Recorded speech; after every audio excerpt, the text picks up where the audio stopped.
गुरुभ्यो नमः. नमो ब्रह्मण्यदेवाय गोब्राह्मणहिताय च जगद्हिताय कृष्णाय गोविंदाय नमो नमः. वेगवत्युत्तरे तीरे पुण्यकोट्यां हरिस्वयं वरदः सर्वभूतानाम् अध्यापि प्रतिष्ठते. எல்லா ஆஸ்திக ஜனங்களுக்கும் என்னோட நமஸ்காரம்.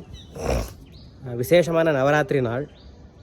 இந்த நவராத்திரி நாளில் காஞ்சிபுரம் வரதராஜ சுவாமி பெருமாள் கோவில் நித்தியம் விஸ்வரூப சேவைக்கு நிறைய ஜனங்கள் வரீங்க. ரொம்ப சந்தோஷம்.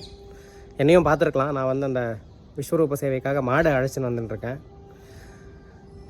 அந்த விஸ்வரூப சேவை விஷயமாக எல்லோரும் கேட்குறா, விஸ்வரூப சேவைனா என்ன சார், மாடு ஏன் அழைச்சின்னு வரணும், என்ன விசேஷம், அது என்ன ஸ்பெஷல், விஸ்வரூப சேவைன்னு அதுக்கு ஏன் பேர் அப்படின்னு எல்லாம் கேட்குறா. அதுக்காக ஒரு சின்ன ஒரு பதிவு ஒன்று. விஸ்வரூபம் அப்படின்னா பெருமாளுடைய விராட் ரூபம்னு பேர். அதாவது இந்த உலகம் ஃபுல்லாக பெருமாள் நிறைஞ்சிருக்கார். அந்த நிறைஞ்சிருக்கக்கூடிய அந்த ரூபத்துக்கு விஸ்வரூபம் அப்படின்னு பேர்.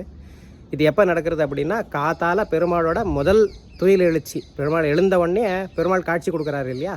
அந்த காட்சி கொடுக்குற எப்படி கொடுக்குறாரு அப்படின்னா, உலகம் ஃபுல்லாக நிறைஞ்சிருக்கிற பெருமாள் நமக்கு காட்சி கொடுக்குறார் அப்படின்ற ஒரு நம்பிக்கை.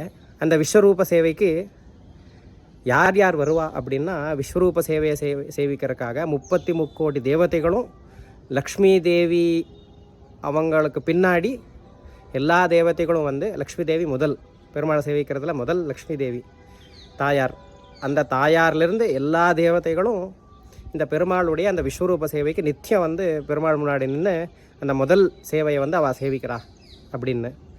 சரி, இதுக்கும் மாடு கொண்டு வரக்கும் என்ன சம்பந்தம், கொடை எடுத்துன்னு வரா என்ன சம்பந்தம் அப்படின்னா, இந்த மாட்டில் 33 கோடி தேவதைகளும் இருக்கா. எல்லா தேவதைகளும் மாட்டில் இருக்கா. அதனால் மாட்டை அழைச்சின்னு வரோம். சார், மாடு ஏன் திருப்பி வைக்கிறோம், மாடோட முன்பாகத்தை கொம்பை காட்டாமல் பெருமாளுக்கு மாடோட பின்பாகத்தை ஏன் காட்டுறோம் அப்படின்னா, நீங்கள் இந்த பிக்சரில் பார்த்துருக்கலாம், காமதேனு பிக்சரில் பார்த்துருக்கலாம். எல்லா தேவதைகளும் அந்த காமதேனுவில் இருப்பா. அதில் எந்தெந்த தேவதை எங்கெங்கே இருப்பா அப்படின்னு அந்த இதில் போட்டிருப்பா. நான் கூட இந்த வீடியோவில் அப்லோட் பண்ணுறேன், பக்கத்துலேயே போடுறேன், பார்த்துக்கோங்க. அதில் தாயார் எங்கே இருக்கா, லக்ஷ்மி தேவி எங்கே இருக்கா அப்படின்னா, புச்சத்தில், அதாவது வாலில். அந்த வாலில் கோமயம், சாணி, இந்த 2 விஷயத்துலையும் தாயார் இருக்கா.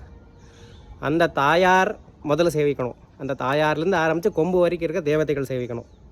இதுக்காக மாடை திருப்பி நிற்க வைக்கிறோம். அந்த பூர்ண கும்பம் இருக்கு இல்லையா, ஜலம் எடுத்துன்னு வரா பாருங்க, வெள்ளி குடத்தில் ஜலம் எடுத்துன்னு வராளே, அந்த பூர்ண கும்பத்தையும் எல்லா தேவதைகளும் இருப்பாள். இதுக்கு தான் நாம் பெரியவங்கள்லாம் வரப்போ பூர்ண கும்ப மரியாதைன்னு கொடுக்குறது. பூர்ண கும்ப மரியாதை ஏன் அப்படின்னா, அந்த பூர்ண கும்பத்தில், அதாவது முழுசாக நிரப்பப்பட்ட குடத்தில் தண்ணீரை நிரப்பப்பட்ட குடத்தில் எல்லா தேவதைகளும் அங்கே சந்நிதமாக இருப்பாள். அந்த குடத்தை தாங்கி நிற்கிறது யார் அப்படின்னா, ஆச்சாரிய புருஷர், குரு. முகுந்த பக்தி குரு பக்தி ஜாயை. பெருமாளுக்கு பக்தி நம்ம எப்படி பண்ணணும் அப்படின்னா, குரு மூலியமாக பண்ணணும். எல்லா தேவதைகளும் ஒரு கண்ணோட்டத்தில் குரு தான் நமக்கு.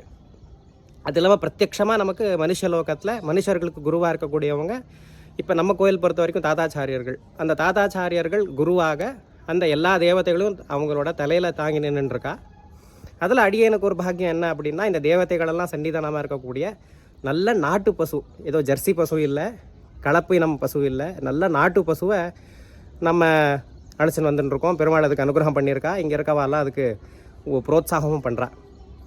எல்லா தேவதைகளும் அந்த மாட்டில் இருக்கா. எல்லா தேவதைகளும் அந்த பூர்ண கும்பத்தில் இருக்கா. அந்த பூர்ண கும்பத்தை ஆச்சாரிய புருஷர் தாங்கின்னு இருக்கார். இப்போ நம்ம எப்படி சேவிக்கணும் அப்படின்னா, அந்த மாட்டோட கொம்பு இருக்குது பாருங்க, மாட்டோட கொம்பு, அந்த கொம்பு வழியாக வால் தெரியற மாதிரி அங்கே அப்படி பெருமாள் சேவிக்கணும். அப்படின்னா என்ன அர்த்தம் அப்படின்னா, நாம் தேவதைகள்லாம் சேவிச்சுன்னு இருக்கா. அந்த தேவதைகள்லாம் சேவை பண்ணுறவா, அதுக்கு நடுவில் நாம் பெருமாளாக சேவிக்கிறோம். இந்த விஸ்வரூப சேவைன்றதே நிஜமாக யாருக்கு அப்படின்னா, தேவதைகளுக்கு. 33 கோடி தேவதைகளுக்கு தான் இந்த விஸ்வரூப சேவா. பெருமாள் நமக்கும் உங்களுக்கும் விஸ்வரூப சேவை சாதிக்கலை. பெருமாள் சேவை சாதிக்கிறது என்ன யாருக்கு அப்படின்னா, 33 கோடி தேவதைகளுக்கும், ராமானுஜாச்சாரியார் முதலான ஆச்சாரிய புருஷர்களுக்கும், அவளுக்கு தான் சாய்க்கிறது இந்த விஸ்வரூப சேவை. திருக்குறளில் நாம் கேட்குறது உண்டு, வயலுக்கு நாம் தண்ணீர் பாய்ச்சினா பக்கத்தில் இருக்க புல்லுக்கும் அந்த தண்ணீர் வரும் அப்படின்ட்டு. அந்த மாதிரி தான் நாமெல்லாம் அந்த புல், முக்கியமான வயலுன்றது தேவதைகளும் ஆச்சாரிய புருஷரும். இந்த ஆச்சாரிய புருஷர்கள் தாங்கின்னு இருக்க அந்த கடத்தில் இருக்க எல்லா தேவதைகளும், அப்புறம் அந்த மாட்டில் இருக்கிற எல்லா 33 கோடி தேவதைகளும் பெருமாளை சேவிக்கிறா. மத்தியத்தில் அவாக்கு நடுவில் நாம் பெருமாளை சேவிக்கணும் அப்படின்றத நம்ம மனசில் நம்ம வச்சுட்டு பெருமாளை சேவிக்கணும். நம்ம விசேஷமாக இப்போ பார்த்துட்டு வரோம் என்ன அப்படின்னா, அந்த மாட்டையே எல்லாம் மறைச்சுட்றா. மாட்டை மறைக்கிறா. முன்னாடி வந்து சத்பிராமணாலாம் நின்றுட்டுருக்கா.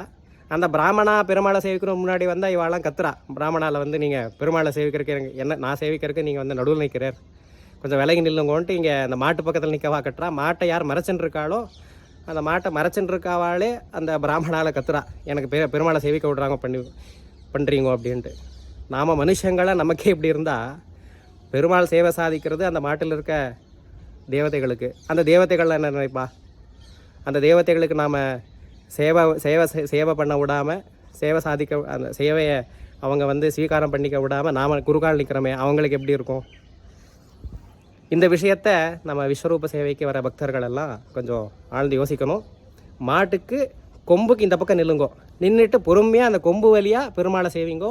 அந்த கொம்பு வழியாக சேவிக்கிறப்ப மாட்டை பாருங்கோ, மாட்டோட கொம்புலேருந்து அந்த மாட்டோட அந்த மொத்த தேகத்தையும் பாருங்கோ. புச்சத்தில் தாயார் ஏழு இருக்கா அப்படின்றத மனசில் வச்சுக்கோங்க. அங்கே முன்னாடி ஆச்சாரிய புருஷர் ராமானுஜ ஆச்சாரியரோட பிரதிநிதியாக இருக்கிற அந்த தாத்தாச்சாரவர் இருக்கார். அவர் தலையில் எல்லா தேவதைகளும் இருக்காங்க, பூர்ண கும்பத்தில் இருக்காங்க அப்படின்றத மனசில் வச்சுக்கோங்க. அப்படி நீங்கள் பெருமாளை சேவிச்சேன்னா அப்போ உங்களுக்கு பரிபூர்ணமான அந்த கட்டாட்சம் உண்டு. வெறும் பெருமாள் கட்டாட்சம் அவசியம். தேவதைகள் நடுவில் சேவிக்கிறதுனால அந்த தேவதைகளெல்லாம் கூட சந்தோஷமாவா. பெருமாள் சந்தோஷமான தேவதைகள் சந்தோஷமாவா, தேவதைகள் சந்தோஷமான பெருமாள் சந்தோஷமாவா, ஆச்சாரிய புருஷர்கள் சந்தோஷமாவா, ராமானுஜ ஆச்சாரியர் சந்தோஷமாவார். இவாளோட அனுகிரகத்தினால நமக்கு அந்த நாள் அப்படின்றது ரொம்ப இனிய நாளாகவே போகும். எப்போவுமே நம்ம பெருமாள் சிந்தனையில் இருக்கிற மாதிரி அந்த எண்ணம் நமக்கு வரும். என்ன காரியம் பண்ணாலும் அதில் பெருமாள் கைங்கரியமாக பண்ணின்னு இருக்கேன் அப்படின்ற ஒரு எண்ணம் வந்து நமக்கு வரும். இந்த விஷயத்தோடு நாம் பெருமாளை சேவிக்கிறது அப்படின்றது ரொம்ப உச்சிதம். இப்படி தான் சேவிக்கணும். இப்படி இனிமேல் சேவிப்பாங்க அப்படின்ற ஒரு எண்ணத்தில் நான் இந்த வீடியோவை நான் பதிவு பண்ணிட்டுருக்கேன். ஏதோ தப்பு இருந்தால் பெரியவங்களெல்லாம் க்ஷமிக்கணும். நமோ பிரம்மண்ய தேவாய கோ பிராமண ஹிதாய ச ஜெகத்ஹிதாய கிருஷ்ணாய கோவிந்தாய நமோ நமः. ஸ்ரீ பார்கவி சமேத வரதராஜாய நமः. ஸ்ரீ கிருஷ்ணார்ப்பணமஸ்து.